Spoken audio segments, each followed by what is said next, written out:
Вітаю, друзі! Брифінг присвячений... Greetings, friends. The briefing is devoted to the exposure of fakes and the information war waged by the aggressor state against Ukraine. Let's start with the fact that over the last few days, Russia has been conducting a massive information and psychological special operation in order to accuse Ukraine of allegedly intending to use the so-called dirty bomb. This scenario unfolds according to all the laws of the genre. At first, unnamed so-called anonymous sources of the Russian state agency RIA Novosti reported that Ukraine seems to have such an intention. After that, this message began to be replicated by bloggers who appear on Russian propaganda sites with a similar information message. For example, on the Russia Today channel, the so-called expert of the Center for Military and Political Journalism, Boris Rozhin, stated that it seems that Ukraine is going to create a so-called dirty bomb to simulate a Russian nuclear strike on Ukraine with the aim of accusing Russia.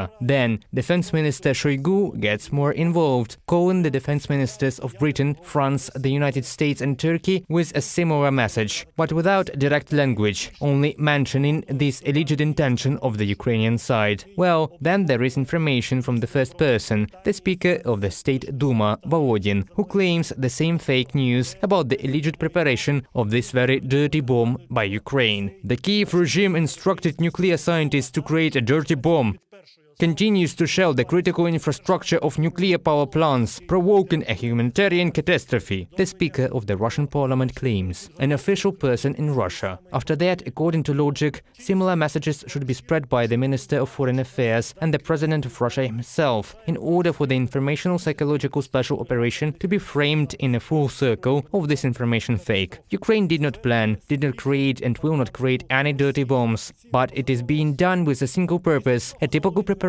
for a false flag operation, as Russia constantly does when it accuses those against whom itself creates these criminal intentions. Therefore, Ukraine's position remains unchanged. The West must take these statements very seriously and prevent any use of weapons of mass destruction against Ukraine. Meanwhile, in Russia itself, the real face of the main propagandists is shown. They show the nature of this war that Russia is waging against Ukraine. This is genocide. In particular, their official journalist and blogger Anton Krasovsky speaks on the official state channel, declaring to the whole world that it turns out that Ukrainian children should simply be killed. He said this while commenting on the statement that Ukrainians consider the territory captured by Russia to be occupied. What did the official Russian state blogger say about this? "We had to drown such people," he said that. "The Muscovites have occupied us, and you immediately throw them into the river." This is a quote. Another quote: "We should lock these children in a spruce house and then burn them." This is a direct speech, I repeat, of an official state Russian propagandist who speaks with such a presentation on official state Russian channels. This confirms that Russia is waging genocide against Ukraine, and this requires the harshest reaction from the civilized world. In addition to Krasovsky, Russian state propaganda continues to use discredited speakers who spread completely propagandistic narratives. Once again, the so-called supposedly American former intelligence officer Scott Ritter appeared on the air of Russian state propaganda television, promoting the information that Russia needs. Let me just remind you that this alleged former intelligence officer was previously convicted on the territory of the USA of crimes of a sexual nature and even served a sentence.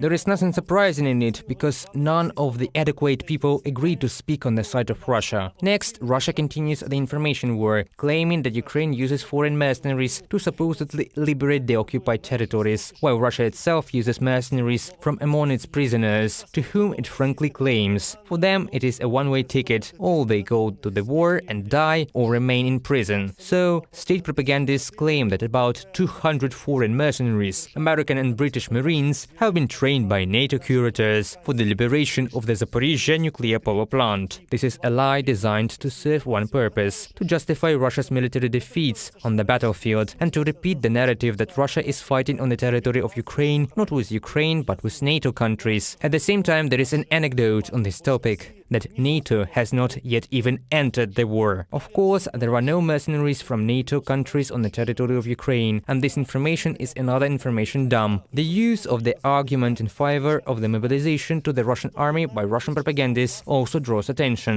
In addition to convicts, people who do not pay alimony are also offered to be taken there. This confirms what we already knew. For Russians, serving in the army and fighting against Ukraine is by no means an honorable mission, but a punishment. In particular, particular, a certain producer, Joseph Prigozhin, quotes himself on the broadcast of the Strana 5 channel. If a person is not ready to take responsibility for children, then let him pay his debt to the state. He supported the idea of sending alimony workers to the front. And finally, the traditional confirmation that Russian propaganda is trying to shift the responsibility for future energy supply problems in Europe onto the Europeans themselves and their governments. Thus, Russian propaganda began to publish invitations to so-called Russian cultural centers on the territory of European countries in order to, quote, warm up there, because the temperature in the homes of Europeans will be lower than expected due to the energy crisis provoked by Russia itself. A typical tactic. The rapist invites the victim to visit him. There can be only one answer. Russian cultural centers are not about culture, but about espionage, in particular as the FBI once established, which accused the head of the Russian cultural center in Washington of espionage. The traditional appeal is not to fall for these informational provocations, not to trust Russian propagandists, but to trust exclusively Ukrainian mass media, Ukrainian teleson, Ukrainian local authorities, political and military leadership. See you.